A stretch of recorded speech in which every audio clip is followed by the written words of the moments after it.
दोस्तों, मेरे कुछ भाई, कज़न्स या दोस्त भी मुझे अपने दोस्तों से जिनको मैं नहीं जानता उनसे मुझे मिलाने लेके जाते हैं या मिलाने लेके आते हैं किसी को मेरे पास।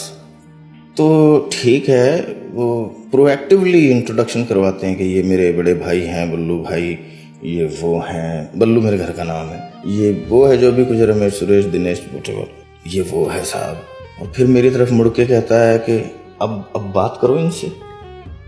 अब मैं कहता हूँ कि मैं क्या बात करूँ, तो उसकी तरफ कहता है आप करो इनसे, आप कर लो बात यार, कोई भी बात करो इनसे। तो बेसिकली वो मुझे मिलाने ही किसी से इसलिए ले जाते हैं कि उनको मेरी बातें उनको सुनानी है। कुछ ऐसी होती होंगी बहसें, पहले उसकी उनकी कोई बात हुई होगी, जो मेरे से सुनी हुई कोई बात उसने कही होगी और वहाँ उसने मानी नहीं होगी, या जो भी इस तरह की, या कोई बात मेरी बहुत अच्छी लग गई है उसको, तो वो बात वो उसको भी सुनवाना चाहता है कि वो एनरिच हो इससे। तो ऐसा एक कज़न तो मेरा ये कम से कम 25 साल से कर रहा है।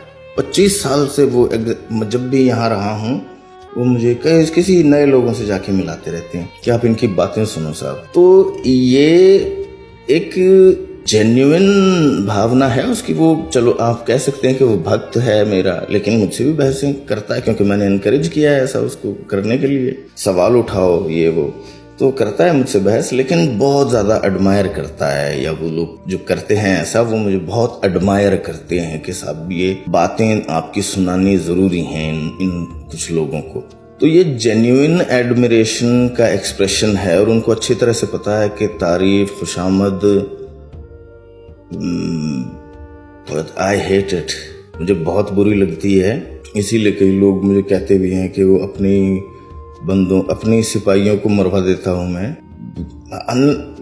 ये खैर मुझे नहीं ठीक नहीं लगती, अच्छी नहीं लगती। मैं तो बस हम्बल होता हूँ ये देख के कि यार मतलब ये दौलत है, ये दौलत है और इसको सर में नहीं चढ़ने देना चाहिए।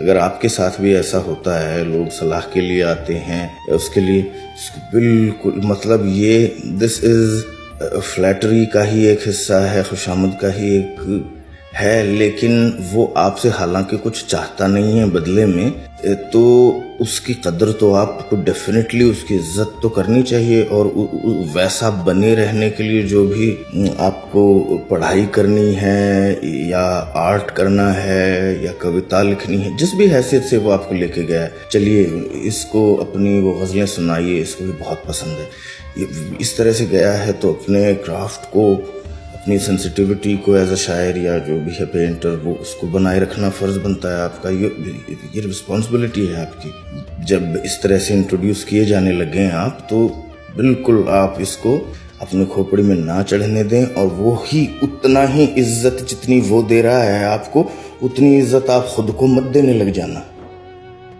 उसको घमंड कहते हैं। वो आ जाएगा तो फिर आप अंदर से सूखने लग जाएंगे और बिल्कुल सूख जाएंगे तो आपको कोई लेके भी नहीं जाएगा।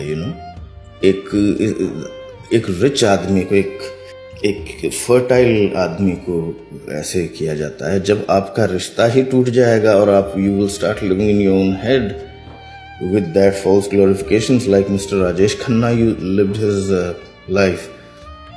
फिर आर्ट ख़त्म है, फिर इंसानियत ख़त्म है। उसको बचाए रखने के लिए इस तरह की चीज़ों को, ठीक है, हाँ, बहुत इज्जत करते हैं। थैंक यू, बस हम्बल हो जाइए, ठीक है। Thank you very much, I love you all.